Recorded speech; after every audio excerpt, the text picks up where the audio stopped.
Hey, what's up? Today I'm going to be giving a review for Batgirl Volume 1 Batgirl of Burnside. Now this is like a reboot of like the Batgirl storyline, and Batgirl of course is Barbara Gordon, the daughter of Jim Gordon, Commissioner Gordon. Now this particular like storyline, I think it was released in it started in 2014 if I'm not mistaken. Like when they rebooted the series. I think it was like in the year 2014. But this particular volume that I have right here, it collects issues like 35 through 40 of Batgirl. Now, basically, what the premise of like this right here, this particular reboot is, which is kind of cool too to a certain extent, is that it's actually a reboot like Barbara Gordon's like storyline as Batgirl, but at the same time, it's still keeping like the events that happened in her past. Like you can already tell that she was Batgirl at one point. Plus, it even keeps like the origin tale of how she was like paralyzed by the Joker. Remember when he shot her in like the Killing Joke storyline when he shot her and left her like a paraplegic. It also still keeps that. Now that's what's kind of cool to me about how they actually kind of kept that like history of like Barbara Gordon being like paralyzed by the Joker. So I put her in a wheelchair. From then on she was like the Oracle, and she was like the Oracle for like many years. I know that event happened like in the 80s, and she was like the Oracle for so long. She was like paralyzed from the waist down, but she was still able to help. It's like her fellow like Bat family members, like Batman and all of them, like Robin and stuff. I think what you call them, like the Birds of Prey crew, the Black Canary and stuff like that. She was able to still help them. So I kind of like that it keeps like that part of her history. But at the same time it's like rebooting her storyline. So I think that was kind of awesome that they gave respect to the history that she did have.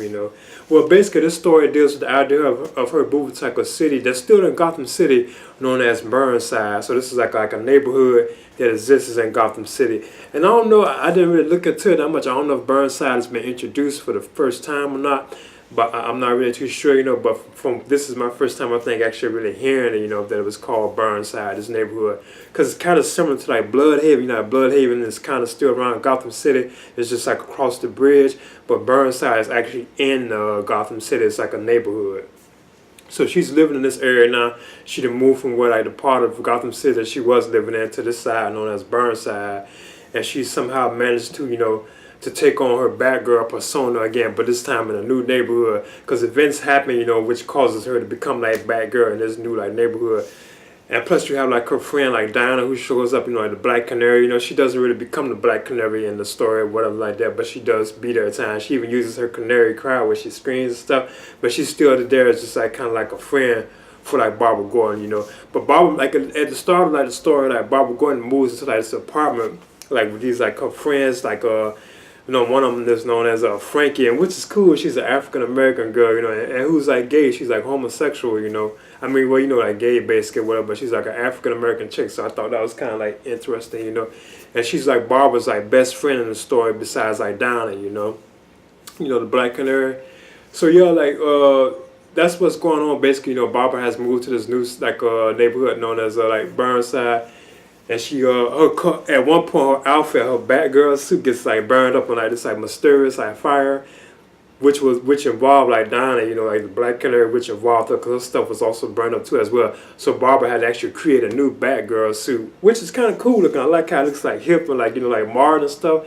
She has to make a new bat suit, but then at one point she comes across like this other guy known as like Ali, I think Quader. And he actually develops her weapons, like the grapple gun. He makes like a grapple gun for her and like various like weapons and stuff for her that she uses, to fight crime and Burnside and stuff like that. But the thing I thought was kind of like off about it, it still seemed like it was kind of aimed at like a much like younger crowd almost, but it was still like violent and like very like adult like, so you could tell it was aimed at like an adult crowd, but it still kind of seemed like it was kind of aimed at more like a much like younger crowd, like young real like young. But I mean, it's still like interesting. But I thought the writing in it was like excellent. Like the people, the way they wrote like the storyline, like the script and stuff, like the way they talked, or just like the story itself, the writing I thought was like just excellent. For my opinion.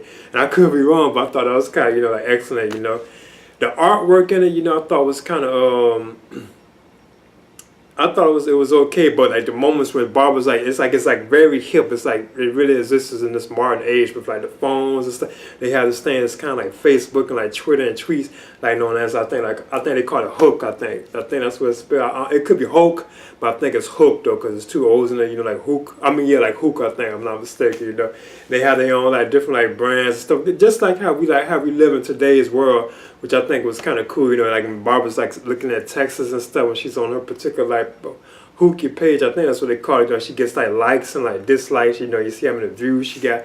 So I think that was awesome. You know, how it kept that kind of like the bar until almost kind of like, you know, like she's like on Facebook or something like that, or Twitter or tweet, and she's getting like likes and dislikes when she's using her phone. You know, so I thought that was like very cool, man. That is awesome. You know.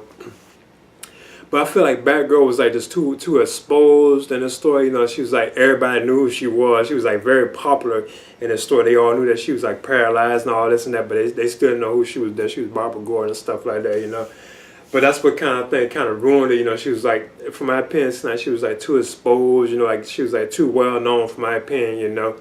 So I kind of think that's what kind of exposed it. And like the main villains of the story is like one known as I think Riot Black, and he owns like this website and stuff like that like puts out people's business and something like that, you know. But he turns out to be kind of one of the main villains of the story. And then at the same time, it was like the main villain of it was like it was like this like computer thing that had went kind of wrong or something like that, you know. And that's what was kind of controlling everything and making everything like messed up and stuff like that. But I don't want to spoil it, you know. But in the end, I would give Batgirl Volume 1, Batgirl of Burnside, that's what they call it, Batgirl of Burnside. I would give this probably, I think I'd be aiming at a C for this. It just never really like took off for me, you know, but I thought it was like decent. I'd be definitely looking forward to reading like another one, you know. I would like to get like another one, you know, 'cause I might like it, you know. But it just never really like took off for me, you know. But I like the look of it, have like it has like that modern look to it, but it just never really like took off for me, you know. Like the characters and stuff, they weren't too they were kind of interesting, but not too interesting, you know. And I still feel like it was just like, I feel like Barbara herself, like Batgirl, I feel like she was just too exposed in the story, you know, just she was too popular basically, from my opinion. I'm a fan of Batgirl, you know, Barbara Gordon, I like her. Now you do have moments where you get to see like glimpses of like Batman here and there, or even like Robin, you know, it's faint though. They may have like one page, like one picture, you know, even like Gordon and stuff like that, you know, you get to like even the Joker, you know, but it's not really too much, you know. But yeah, I'm aiming at a C for Batgirl Volume 1.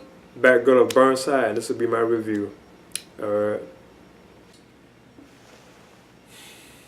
Okay, this is my Batgirl Volume 1 Batgirl of Burnside. So this is actually how it looks, as you can see. And I did like the look of like Barbara Gordon in this one with Batgirl herself, and this particular like collection of stories, because this is like a reboot, like I mentioned in like the review, you know, of the Batgirl like storyline, which is cool because it still keeps like the events of what happened in her past, you know, like when the Joker like paralyzed her and stuff like that. I thought that was cool. They actually kept that, but were still actually able to reboot like her storyline from my, so I thought that was cool. They gave that respect, you know. But this collects like issues of Batgirl, issues 35 to 40. So oddly, it wasn't like the first 5 issues, but like issues 35 through 40, you know. And like at the end of it, it's kind of a short book. I mean, it's still kind of lengthy because like the writing in it, which I thought was like excellent. I could be wrong, but I thought they had like some good writing here, you know, from like the people who wrote it, you know. But I thought the storyline, it was kind of short, you know. But like towards the end of it, has like a bunch of like covers, you know, which could be like a issue themselves, because there's so many like covers of like, I guess like you said, like the different like Batgirl cover stories. I mean, cover issues that they had, you know. It collects those, you know. But yeah, that's how she looks in this particular version. You can see she has like her phone up there too as well, you know, which I thought was like one of the coolest things about like the Batgirl of Burnside, you know, this new reboot.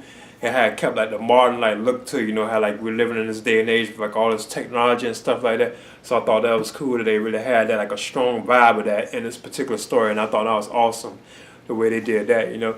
But I thought the artwork in it was it was okay, it was decent. But I did like, you know, like about their thing, like the phone, whenever they're doing like phones, like the likes or the dislikes, the texts and stuff like that. I thought that stuff was like awesome, because it really felt like, you know, like today's like world, you know.